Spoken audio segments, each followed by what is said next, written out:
jump into questions. We will go with Kelly. Go ahead. Hey, KP, I'm curious, what do you remember from what you were thinking in the last 3 games of the series last summer when you weren't able to go? And how much does that come back to you now that it is the same opponent and you're getting this chance to once again enter healthy and get a chance to contribute? Yeah, I was heartbroken, I remember, especially that 4th game it was the 4th game, yeah. I was just heartbroken. It's not like regular season. You miss a game, okay, it's whatever. It's like you want to leave everything out there, and when you're not, I just couldn't warm up the knee and stuff. I was like, ugh, it was one of the worst feelings I've had, honestly. And aside from like actual losing big games, but yeah, I picked myself back up and looked at what's next, and maybe I can get the knee going for the next game after that, and that's how my mind started working.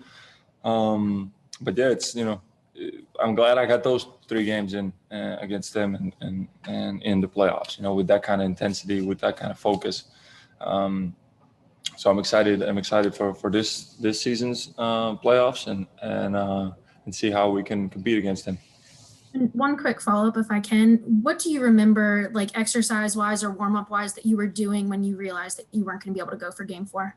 Just my regular warm-up, just moving around, cutting, like stopping, jumping off the right leg, and that was it. I knew I just could not warm the knee up properly. We had already done all the things prior to the game to try to feel good, and just couldn't do it. And the medical staff pulled me off and said that I'm not gonna do myself any favors if I go out there and play. All right, welcome to Skyler. AP, how important is even winning just one playoff series to the growth of this team, particularly with the young core that you have? Yeah, that would be huge. That would be a huge step forward for us, especially against the experienced team like the Clippers. We are a dangerous team. We truly believe that. We have outside shooting. We have everything we need. We have the tools. We just don't have the experience yet. And it's good that we had that first taste of defeat last season. And we're looking forward to taking a step forward in these series against the Clippers and see how we, as I said, can match up against them and compete with them. Kevin Gray. Kevin, go ahead. Hey, KP, good to see you. You and Luka Doncic this year are the most efficient combination in the league among duos when it comes to pick plays this year. How would you describe your ongoing growth and chemistry with Luka, not only this season, but now going into the playoffs and having another opportunity to continue to grow that? Yeah, I saw that stat. That's interesting. Yeah, it might not look like that, but, it's what the numbers say. A lot of times, just by me setting the screen and popping, what people don't realize is I open up the drive for Luka or whoever, is because the big doesn't really want to leave me or I slip out the screen and that way create some confusion for them. So and that's easy 2 points, or if they then help late, then we get an open shot or whatever. So I just try to do whatever is best for the team and play in the situations that I know can get my teammates open or create something good for us. So I really just wanna do whatever is best for us, and that's why I've been popping so much. That's why I've been around the 3-point line so much to create space for my teammates. I've got 2 more in English and then some in Spanish. Brad Thompson, go ahead. Yeah, KP. Obviously, I'm sure you remember well Game 1 last year when you guys had the lead, and then Marcus and Luka got into it, and you stepped between them. And I remember afterward you saying, "Well, that was smart on Marcus's behalf." Mm-hmm. What did you learn from the experience of last year? It was a lot of chippy play, a lot of trash talk. Yeah. Of how you guys should handle that this year, because it's probably going to happen again. Yeah, definitely. It'll probably happen, but we already know, who they are. We have to control our emotions. I don't regret stepping in that play to protect, whoever my teammate, because he got in his face and it was just chippy. But I regret that I reacted to the play when I thought I blocked Paul George cleanly, and then I threw the fist, and that's immediate technical. So I regret that play, and that's the type of play that I have to, be smarter and not react to it as emotionally. But the other one, I don't regret it all, and it is what it is, and so it's like we don't want to play into their game. They're gonna do that. They're gonna try to provoke us. So just tunnel vision, focus on what we need to do. Always have your teammates back. Don't back down, but don't do anything that gives them any advantage. All right, thank you. That was a good answer. It was a good answer. Thank you. Lawrence Murray is with the Athletic in LA. Hey, KP, how are you feeling today? Good. How are you? I'm doing well, thank you. So over the course of your time in Dallas, you've been used in a variety of ways as a unique 7-3 player, and a lot of the times that means playing with another traditional big, someone like Dwight Powell, someone like Maxi Kleber, and sometimes you're out there as by yourself with 4 perimeter-oriented guys. Like, how do you feel that changes your game depending on whether you're on the floor with other bigs or not?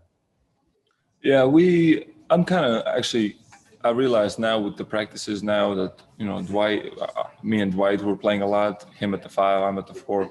I'm more used to playing both positions now, just being on the perimeter from the beginning of the offense or being the trailer. And no matter what situation you put me in, I kind of found, little things that I can do and how I can be involved and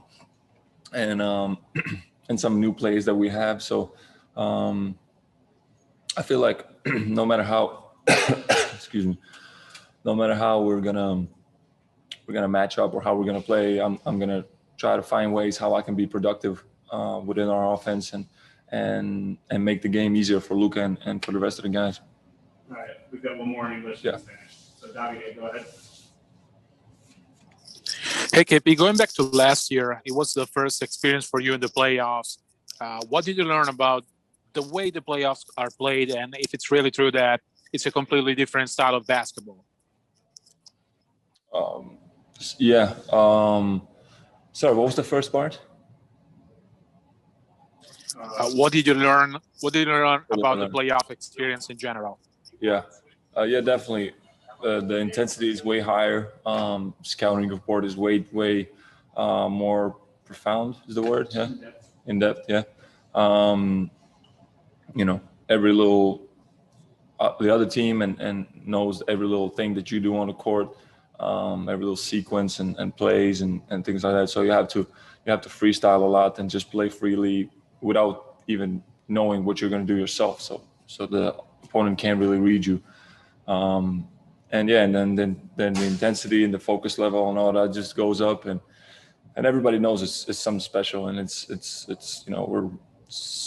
already super competitive night in and night out, but that just takes it up a few levels again, and it's just way more fun to play in that environment. I've got a couple in Spanish. So Pedro Silva first.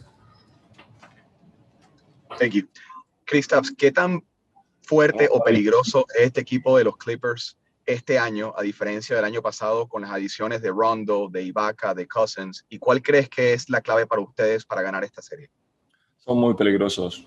Tienen a Kawhi y a Paul George, que son 2 grandes jugadores. Son muy peligrosos y hacen mejor al resto del equipo también. Y encima han añadido a Ibaka, a Rondo, a Cousins también.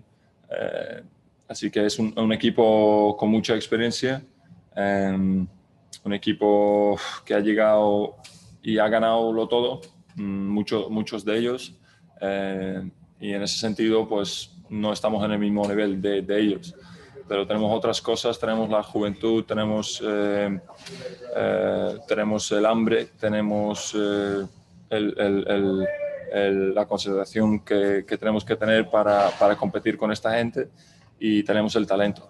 Entonces lo vamos a dar todo en la pista y vivir con el resultado. Carolina. See my Spanish, baby. Hola, Kristaps, ¿cómo estás? Carolina Coronado, Estrella TV. Bueno, quería saber en principio cómo te sientes y cómo afrontar esta serie contra los Clippers, tus segundas playoffs consecutivos. Y bueno, ¿qué vamos a esperar entonces de Kristaps y del equipo en general? La verdad que me siento muy bien, físicamente y mentalmente. Estos días que tenemos entrenamientos y días de descanso me ha venido muy bien, y yo creo que el resto del equipo lo hemos hecho bien, que no hemos tenido que jugar el play-in, que nos hubiera quitado días de descanso. Así que vamos a entrar en el primer partido frescos, con la mente fresca también, que es súper importante, que la temporada es larga y además han sido muchos partidos seguidos. Y nada, con muchas ganas y con mucha hambre entrando en esta serie. All right, that'll do it. Thanks, KP. Gracias. Appreciate you. Hasta luego. Yes, sir. All right.